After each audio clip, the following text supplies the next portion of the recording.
Bonjour everyone, welcome back to the Waves of Your Soul. I'm super pumped to finally be doing the hashtag 54321 tarot that was created by Kelly Bear here on YouTube, where we are being asked to share 5 tarot decks, 4 books, 3 tarot spreads, 2 tarot paraphernalia or tarot habits, and 1 tarot advice or 1 card that we wish we could embody. This tag has been going viral on TarotTube, a lot of people responding, and as per usual, I'm very late to the game and I apologize. I was tagged by a lot of people to do this tag, so if you tagged me, thank you so much, first of all, for thinking of me. I have been catching up on people's VRs, and it's been a lot of fun to discover everyone's choices, and today I thought I would finally add my little voice to the chorus. So as per usual, all the things I'm going to be talking about are going to be in the description box below. You'll also find my other social media links and other videos of mine you might want to check out. And if it's your first time here, hi, my name is Marine, welcome.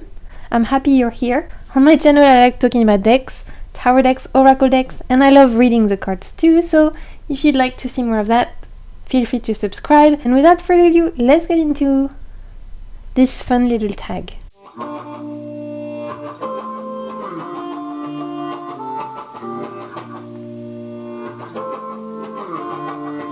So the first category that Kelly offers for us is to choose 5 decks, and Kelly has left it super free. We can pick the category of decks we want to talk about, and because at the time of me filming this we are literally a week before Halloween, I thought I would share with you 5 spooky decks that are great for Halloween, but also after. So spooky decks that are not just necessarily for Halloween, but that I personally would use all year long. I thought it would be fun as we finish October to talk about this particular subject. My first spooky deck that is spooky and not just great for Halloween is a classic, the Tarot of the Haunted House by Los Carabeo. This is an outstanding deck and it's something very unique, very cool. So what makes the Tarot of the Haunted House special is the fact that it takes you through a story. You follow the main character, this girl, who enters a haunted mansion, a haunted house, and as she goes through the house, the mansion, each room and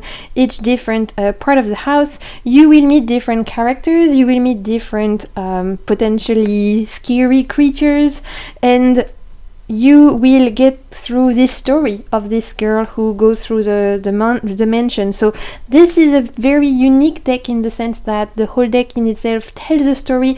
The guidebook helps you understand the story, which is great. I love the little white book. Sometimes Los Carabeo decks for the little guidebooks, it's a 50-50. Sometimes they're great, sometimes they just give you keyword and very basic. Here it's amazing because it helps you understand how the whole deck was constructed, the storyline, the characters, who the protagonist is, and the different suits represent different type of beings. So we have angels, I think one of them is vampires, and I think another one is ghosts, but I might have made that up, I can't exactly remember.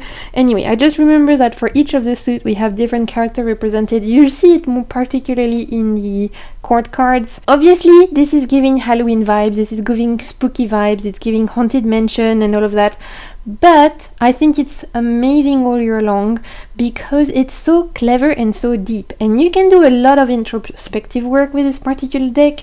You can do a lot of creative writing, you can do a lot of journaling, because of the nature that this exists in its own ecosystem and that there's a whole story behind it, that there's a whole idea of like immersing you in its own world.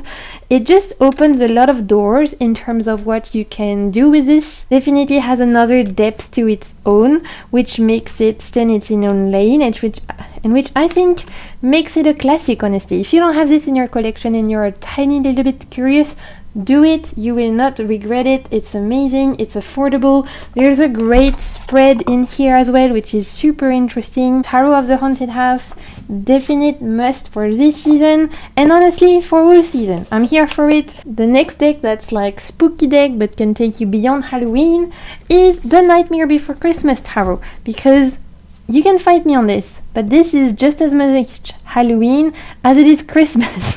The beauty of the Nightmare Before Christmas whether it's the movie or the deck, is that it can take you from Halloween all the way to Christmas. So I wanted to mention it because honestly, this is just a fun little deck. If you are a fan of Tim Burton or of this particular aesthetic, this is great. It's mass market tarot deck. It's by Insight Edition, and honestly, one of the best Insight Edition decks that I've seen because it's actually thought through. There's a lot of thinking behind even the minors, and even though some of the minors might seem a bit pipish, they are still Pepsi pips. They have a lot of intention and thought behind them. A lot of the minors are illustrated, which is also not always the case for Insight Edition decks, but I'm happy for that. And this just takes you to the world of Jack and Sally. Every time I use this deck, I can imagine in my head the soundtrack and I just have a good time. And this is just as much Christmas as it is Halloween. So for me, I wanted to include it in this particular category. It's a good mood deck through and through, especially for this particular season. Look at this 7 of Potions, it's so cool. There's a bit of renaming of the minors, but nothing too major. I think presents are pentacles, candles are wands, makes sense if you associate wands with fire. Potions are cups, again for me it still makes sense. And swords are needles, which if you're familiar with the movie, you know that Sally is constantly having to sew back herself. She's one of those like rag dolls, so needles as sword, it's still pointy, so it makes sense to me. So even though it's renamed, it's still very much faithful to the RWS. The guidebook is actually really cool. If you have this deck and you haven't checked out the guidebook, I would recommend it. It's interesting. We have upwards and reverse meaning, and yeah, The Nightmare Before Christmas. I dig it. Next up, we have the Boo Tarot by Celia Melville. This is an indie tarot deck by a French creator, but the beauty of Celia's deck is that she always creates them both in English and in French. So you will have the guidebook, which is bilinguals. You have those title cards with keywords, which are bilinguals. So even if you don't know any other words in French apart from merde, you're gonna be fine. This will take your hand through it. The Boo Tarot for me, even though it could totally qualify as a spooky Halloween season deck, and it is, it's great, it's a ghost tarot, so obviously perfect for Halloween time. For me, it can definitely go beyond Halloween, because a lot of the cards are giving Halloween, like we have potions and pumpkins and stuff, but a lot of the cards are also giving winter times and snow and snowflakes and things like that, and just general like fall vibes, which I think this would actually be perfect. If I was living in the northern hemisphere, this would be an awesome autumn deck for me, not just for Halloween, but even for like September, October, November, maybe even December, winter time. This would be the deck I would want to use because of the color palette it's giving fall, because of the theme as well, this idea of like little ghosties. They are super cute, obviously, but don't be fooled because this deck has a tendency to bite your ass. In my opinion anyway, in my personal experience with the deck, the adorable little ghosts will read you to filth. So this deck has a ton of personality. It can be a little bit biting and I think very mischievous, which when you think about it is very appropriate for little poster guides that are here to mess up your life. So the Boo Tarot is not just adorable, it also has a strong personality in my practice, and for me it goes beyond Halloween. It's one that I enjoy using all year long. Like I was saying, if I was in the northern hemisphere, I would love the idea of like taking this, being by the fireplace and having a nice hot drink like a chai latte or something. Personally, I am living in the southern hemisphere. I am on a tropical island. Right now it's about 30 to 35 degrees Celsius, so the idea of a roaming fire with a chai latte just makes me feel like I'm sweaty mess. So this is not matching the fantasy, and it doesn't stop me from enjoying the deck. Another one on my list of spooky decks that are not just dedicated to Halloween is the Dream Symbol Oracle by Copper Rabbit Illustrations. This is an indie oracle deck. Again, I leave the link to everything I'm mentioning in the description box below. This is actually a dream interpretation deck. It's a deck that was created in order to help you decode your dreams, but this is giving very much witchy vibes, which I think is why a lot of people would enjoy using it around Halloween. But personally, it's one of those that I love to use year-round. There's something very earthy about this deck, which is giving that idea of like sewing and like connecting to the roots, and again, you know, very witchy vibes, very sewing vibes. But because this is a dream interpretation deck, you could totally, like I was saying, use it all year round. There is something so poetic about the illustrations from this particular artist. I love her artwork. I have another one of theirs, which is now at a fun, I believe, is still being published. Some of the cards are a little creepy, like this doppelganger card. Terrifying, but super cool. So obviously because this is supposed to help you interpret your dreams, you're gonna have some beautiful cards that help you for nice dreams, and some cards that are more giving like nightmare realness. And I appreciate, and again, I think that's why it makes me think this particular deck of like great for Halloween, but also great for after. Here we have the naked card for people who dream about being naked. I've never dreamt of that actually myself, but I have a very, very intense dream life myself. Like I remember 90% of my dreams every night. Pretty much I remember my dreams. Sometimes it's more than a dream a night. I've got like full-on journals of all the dreams I've had, and ever since I've been a child I can remember dreams that I had when I was like 10 years old. So yeah, my nighttime life is very busy in the dream world. There's a lot that goes on, so I have a particular appreciation for this particular deck as well, because it's a subject I really enjoyed. But even though I dream I'm glad to say I never dreamt I was naked somewhere like school or public speaking or whatever. I'm glad I didn't get that one. At least that's one I'm not missing. Watch me have that dream now that I've talked about it tonight, just to like come bite me in the ass.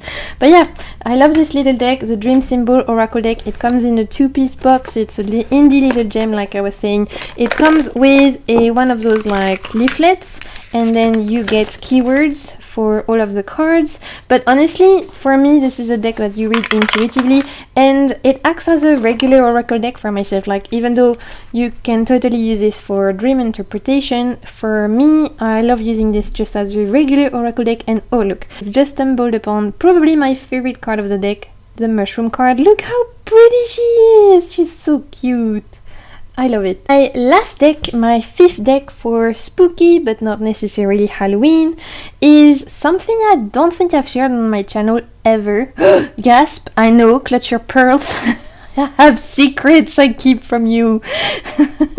No, but seriously, I don't think I've ever shared this, and it's quite unusual for me, but it can happen, especially when I do hauls. If you don't watch my channel, I do hauls like every 3 months or something. Sometimes when decks arrive very close to a haul I've just finished, I can forget to include it in the next one. I think this is what happened with this, because now I'm realizing, how did I never mention this, considering this is amazing and it's a gem, and something that I couldn't really see my collection without. So this is the Wandering Spirit Tarot by Hannelui Shin. I don't know if this is still in print, or if it's like being reprinted, or if it was just a Kickstarter, or what the story is. Honestly, I don't know. I'm gonna let you do your own research. Normally I'm good at doing all the research, but for this one I don't know, because I bought this last year, I think, and I got it straight from the creators' websites directly, and they were based somewhere in Asia, so I don't know if it's still available. I'll let you do your research on this, but this is what the box looks like. In case you're curious, it comes with a guidebook that looks like this. And again, I'm so sorry that I never shared this with you, but let's remedy that. I don't want to be keeping secrets from you, so let's do this. This is a very special deck, and even though aesthetically it could seem like something very spooky, dark deck, all of those vibes, dark season and all of that, it's actually a deck that has made me cry already a few times.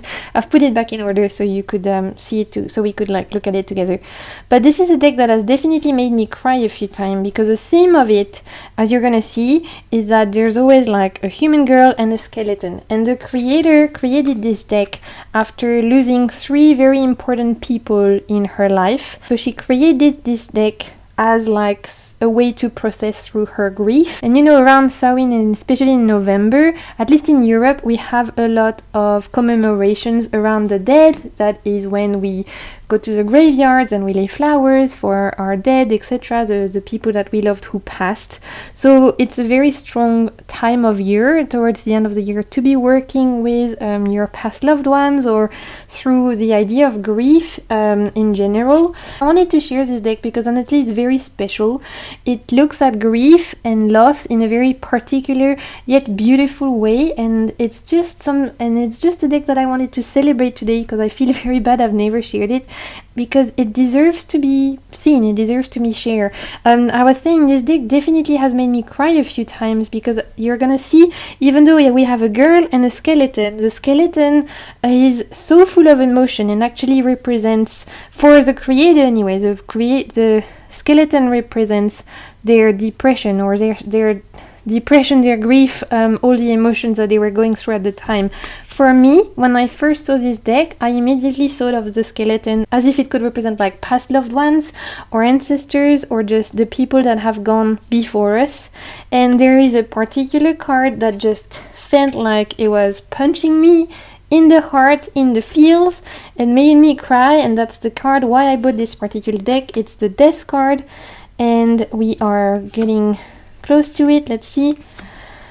Yeah, just wow, right? Like, this is powerful. This is very powerful. So I love how the artist managed to convey so many emotions through what could seem emotionless, like a skeleton. You don't necessarily think they're gonna give a lot of emotion because they're lacking like facial features, but the body posture and the like different ways that they've assembled those the human and the skeleton is just so rich, so beautiful, so poignant, and so emotive.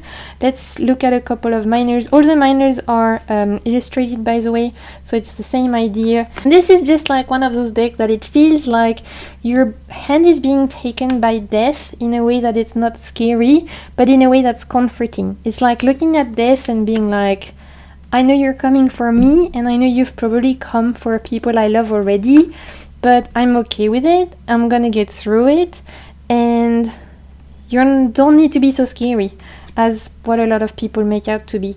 So this is a very powerful deck. It's a very unique deck, and again, I'm so sorry if it's not available anymore, or if it's like currently out of print. I don't really know. You'll have to look, like I said, do your research, but if you can get your hands on this, I would recommend it, because it's definitely beautiful, unique, and one that for me is not just quarantined to Halloween, but something that you can use all year long, especially if you want to dive deep with your relationship to grief, loss, or anything like that. This is beautiful and very powerful. Okay, let's move on to 4 books. So for my category of 4 books, I didn't choose to show you tarot books, as in like books to help you learn tarot and things like that, because I thought I would actually do a dedicated video on that probably early next year. It's something I've been working on, where I want to do this like series. I can share with you the best books if you are getting into tarot, the best books if you are already like familiar with tarot but you want to challenge yourself, the best books for like if you're bored and you want to do something else with tarot. I've got this whole video series planned in my mind, so I didn't want to repeat myself. And so today I'm not gonna share with you tarot books to learn tarot, or guidebooks or anything like that, but I will share with you books that are related to tarot in some way that is slightly, because this tag has been done by so many people as well, I didn't want to be repeating what others have said, so I wanted to take a slightly different angle and share with you books that are related to tarot for me, but not necessarily by standards of others. The first one I want to share with you is massive. Oh my god, let me grab it. My little weak arms cannot. This is L'Histoire du Tarot by Isabelle Naldoni. It's one of those huge coffee books. It's a French book, and the reason why I'm sharing it with you is because this exists in French. So for all of my French viewers, you would probably really enjoy this. It covers the whole history of tarot. It doesn't even fit in my frame, that's how big it is. So like I was saying, it covers the whole history of tarot. And this actually also exists in Spanish. So it exists in Spanish, it exists in French, and that makes me think that it's probably gonna be at some point translated in English. I hope so. I hope so, because you guys in English, you deserve this. This is amazing. This is an in-depth story of tarot decks, from all the Italian decks to the Tarot de Marseille, and this is purely based on academia. The person who wrote this works at the National Archive, like the French National Archive, the Bibliothèque Nationale. So she had access to old manuscripts, old texts, old copies of cards that are not normally accessed by regular people. And if you are a history nerd, whether it's about tarot, Lenormand, Tarot de Marseille, anything like that, if you're even remotely interested by the history of tarot and you speak either French or Spanish, because like I said, this is actually currently in Spanish, or if you are willing to do some kind of translating, then this is totally the book for you. It's amazing. There's so much research. As you can see, they have referenced all of their bibliography here. The bibliography is like 5-6 pages, so if you are a fellow geek like me, you have tons and tons and tons of sources to get into. L'Histoire du Tarot by Isabelle Naldoni, Origins, Iconography, Symbolism, The History of Tarot. Amazing. The next book I want to talk about, that's not really tarot related, but it is something related to my tarot practice, is this particular one, Dear Universe by Sarah Prout. 100 mini meditation for instant manifestation. I love this little book because, as the title suggests, every single page is a particular meditation on a certain theme, and it's divided into 2 categories. The first part is meditations for when you feel a certain type of way, usually not great. So we have like when we feel we've been selfish or shocked or judged or jealous, blah blah blah. And then the second part is a lot more, I would say, lighter, positive experiences. So it's when we want to feel safe, when we want to feel helpful, honest, those kind of like, lighter ideas.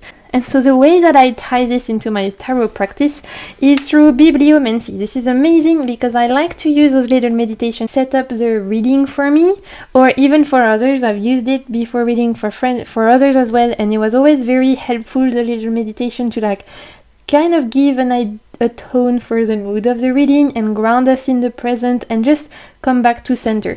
So what I would do is just take a deep breath and at random just open a page, and we have intuitive, for example, and I would read this particular bit right here before I start my reading. So it says, Dear Universe, I deeply honor my intuitive feelings. I remember to listen to the eternal flow of guidance and support from my higher selves in my times of need.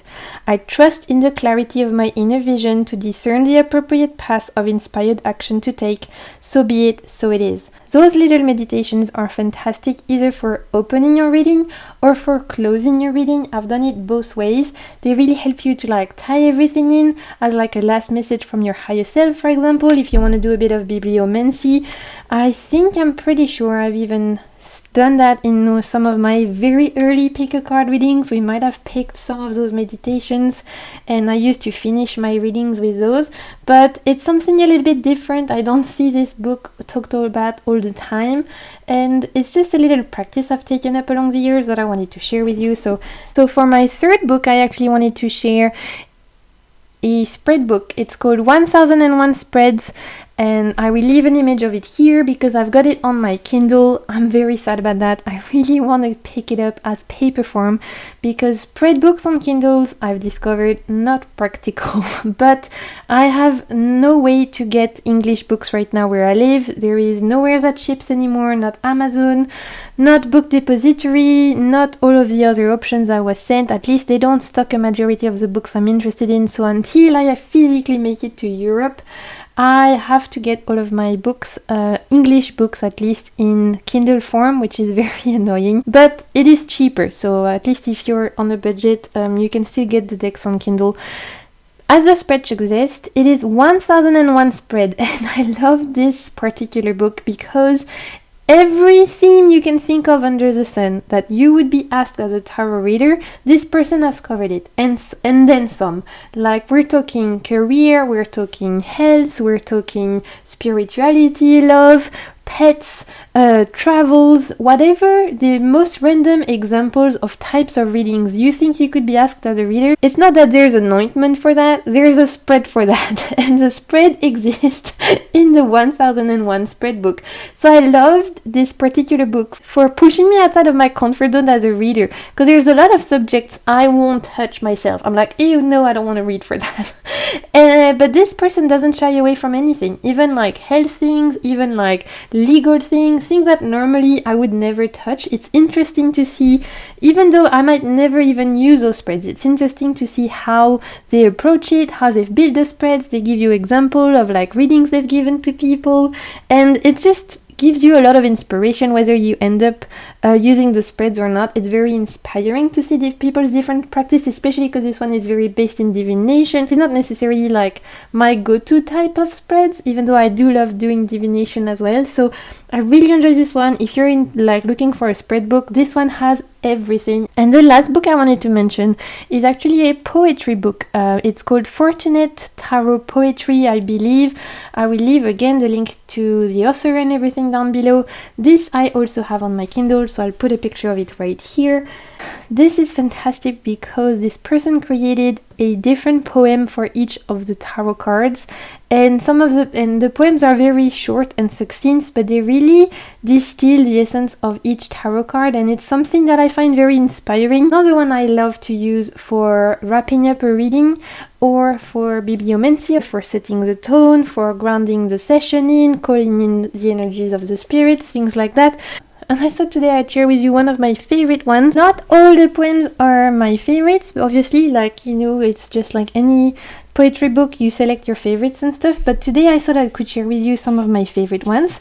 And I wanted to read to you the Knight of Wands, because it's one that I really enjoy. I love the Knight of Wands energy anyway. It's an energy that I really resonate with personally. I'm an Aries, and I have Leo rising, so there's a lot of fire in my chart, and the Knight of Wands is an energy I enjoy. And I'll read to you the Knight of Wands poem from the Fortunate Poetry book, and it says, "Fire illuminates your task and you jump into action.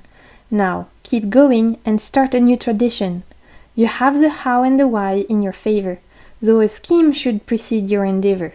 Venture off and take the route that seems fitting, and if this sounds too hard, remember that values requires committing." I love this little tarot poetry book. Again, you can find it on Kindle for not very much, and you can get it on paperback as well. I think it would be great for bibliomancy too, and I just wanted to share it with you today. Okay, the next category is 3 spreads. I didn't really know which spreads to share that weren't already being shared by a lot of people. I didn't want this to be redundant because it's boring when everyone shares the same thing.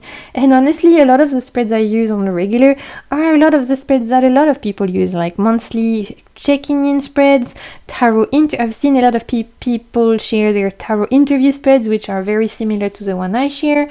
So I know this might sound a little vain, but I thought, what if I'd share some of my 3 spreads that I've created for spooky season. If you don't know, I've started sharing spreads on my Instagram and on my community page every Friday, and for the month of October I'm doing spooky theme / Halloween themed spreads, and at the moment of me filming I've shared 3, so I'll share them here again. We have a vampire spreads I created to find out what is sucking the life out of you, what is acting as like some kind of vampiric energy. And this is really good if you feel like you're being drained, if you feel like something is just eating away at you and you can't quite put your finger on it. I really recommend this one. The other spread I've shared is a zombie inspired spread. This is really about endings and new beginnings. If you're in the phase of your life where something is like finishing and you feel that the tremors of a new beginning happening, if a lot of things are ending, you're facing a lot of change, a lot of upheaval, and you want some clarity on it, the zombie spread is the one for you. And the last one, which actually is the first one I shared earlier this month, is about your witchy self. So your magical self, your inner magic, your inner power. You don't have to identify as a witch to do this spread. It's just about tapping in your inner power, your inner magic, figuring out your strengths, what makes you unique. So if you want a little bit more insight on that, you can use a spread that's appearing right here. There you go, three spreads that I created. I probably sound super vain right now, but I didn't know what else to share, didn't want to be redundant, and so in case you hadn't seen them, I thought I would share them here. One thing though I thought I could share with you as well as a little extra is this little project I've started doing. So I've got this notebook that I've had for ages. It's by, who is it by? Paper Blanks, and a lot of you will recognize the cover art. It's from Brian Fround, the same person who made the fairies oracles. And I love this particular artwork. I love the fairies oracles, so I was saving this particular notebook for something special. Like, I didn't want it to just be my journal, so I've started to note down my spreads, the spreads at least that I am like wanting to keep, and this is very early progress. I started this not that long ago, so please don't judge. I've not decorated, I've not done very much, but the way I've decided to do it is here on the front page I've got different categories of different themes of spreads, and then when we, like, for example, open the page, I'm putting the theme here that corresponds to the front page here.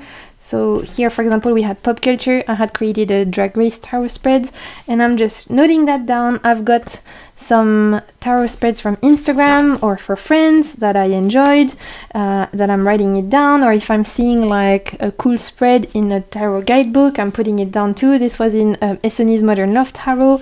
I like this one for a relationship spread. So this is a work in progress. As you can see, I've not done many pages. I just wanted to share it with you because it's a project I'm enjoying to getting into, so I thought I would show it today. Next up, we have 2 tarot habits or paraphernalia. So in terms of tarot habits, I have some certain ways that I do things that I have done since I've ever started reading tarot since the beginning that I can't not do now.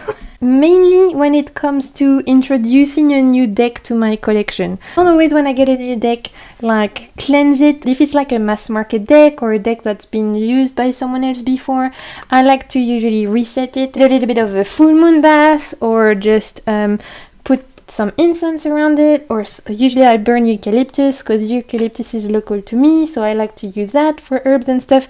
But the one thing that I always do with a new deck, whether it's new, used, passed on, gifted, whatever, doesn't matter, is that first shuffle to get the decks mixed up. I always do 5 piles to shuffle the decks, and I will literally put the cards at random over 5 piles. But the reason why I do 5 is because my life path is 5, and so I've done this literally for years and years and years. Ever since I've started reading tarot, I saw that in a little book at the time, and it's something I picked up on. It's something I do ever since. 5 piles, I put the cards at random. This is how I first shuffle my deck. It's also it also helps me to like ground myself. Like at the moment where I'm trying to connect with the deck, I will let myself do that. I will let myself take a breather, clean my mind, and then I will put back the cards in the way I see fit. I might give it another little bit of a shuffle, and then obviously I will start reading the cards. But that's definitely a tarot habit I can't shake, that I always do behind the scenes. And I'm always thinking, am I the only one that does that? If when you get a new deck, you do different piles based on your life number, tell me in the comments, please. I will feel less alone, because I've seen a lot of people do 3 piles, but that just never felt right to me. I was like, no, I'm a number 5, so I need 5 piles. But if you're a number 9 out there, that's a struggle. Like, that's a lot of space to be taken. But hey, sometimes we're committed and we do it anyway. So let me know in the comments if you do that as well, or if I'm just a big weirdo, which, let's be real, I know I am. My one bit of tarot paraphernalia I wanted to share is crystals. I love working with crystals, and I've got 2 particular pieces that I wanted to shout out today. The first one is this particular labradorite slabs. I've got this in 2019, I think, or 2020, I can't remember. I love working with labradorite. It's one of my favorite crystals, and this is actually a very special piece because it sits on my desk and it's where I usually put the deck that I'm working with as like being charged. So this is, you'll probably see it in a lot of my videos. I have this slabs out a lot, especially when I do readings. This little crystal acts like as a container to charge my deck, to keep it cleansed and fresh and good and keeping all the good vibes here. So I love this little piece. And another piece that you might not see on a lot of my videos, but that is always hiding behind. Again, I'm keeping secrets, you guys. I'm never without my Amazonite tower when I read on my channel, especially for any kind of like pick a card readings or reading for the collective. My Amazonite tower is always nearby, like within touch, because I've charged this specifically to help me communicate my readings in a way that makes sense, in a way that are straight to the point, in a way that are easier to understand. So this is my stone of communication. Sometimes I can get a little bit tongue twisted if I'm reading, especially when I'm reading in English, because again, it's not my first language, even though I'm fluent. So this helps me to communicate better. It's like my little helper stone, and it's always in the background somewhere whenever I'm reading, or even when I'm filming, because again, even if I'm filming, I still need to make sense, even though I feel like some of you will challenge me on that, saying, yeah, you don't really make sense most of the time. I try, okay? I try, and this is my rock to prove it. I try to make sense. So those are my little paraphernalia bits I wanted to share with you today. Let's wrap it up with the last category. It was either one piece of advice or one card that we would like to embody, and I chose a piece of advice because this is what I wish someone had told me when I got into my tarot journey, so I thought I'd share that with you today. I think that as a community and as the world in general, we can take tarot very seriously because tarot can be serious. It talks about life, it talks about loss, it talks about the emotions and experiences of our human experience, of our human life. So of course we're gonna be serious about tarot. On top of that, there's a whole lot of like esoteric, occult teachings around tarot, people that say you need to respect where it comes from and the alleged occult background of it, and all of those things that can make tarot feel very serious and almost austere, to the point where it can be a little bit overwhelming to get into. Even though I don't want to knock off all the depth that tarot has and all the history that it has. I mean, you've seen in the books I've shared, I love all the history and all of that. I want to reinforce how important it is to have fun. And that's something that I wish when I started tarot I saw more people sharing. Tarot doesn't always have to be serious. It doesn't always have to be this very austere, occult, mysterious, sacred thing. It can be those things, and it is those things, but it can also just be grabbing your cards and reading about your favorite reality TV contestant to find out if they're gonna get the guy or if they're gonna get ditched. And that's tarot too. Or it's like reading the cards with your girlfriends and they're going on a date and you want to find out like, is this a fuckboy or not? Or you're just watching Disney and you're pulling cards thinking, oh, what does Bambi think right now? Like, tarot can be that as well. It can be fun.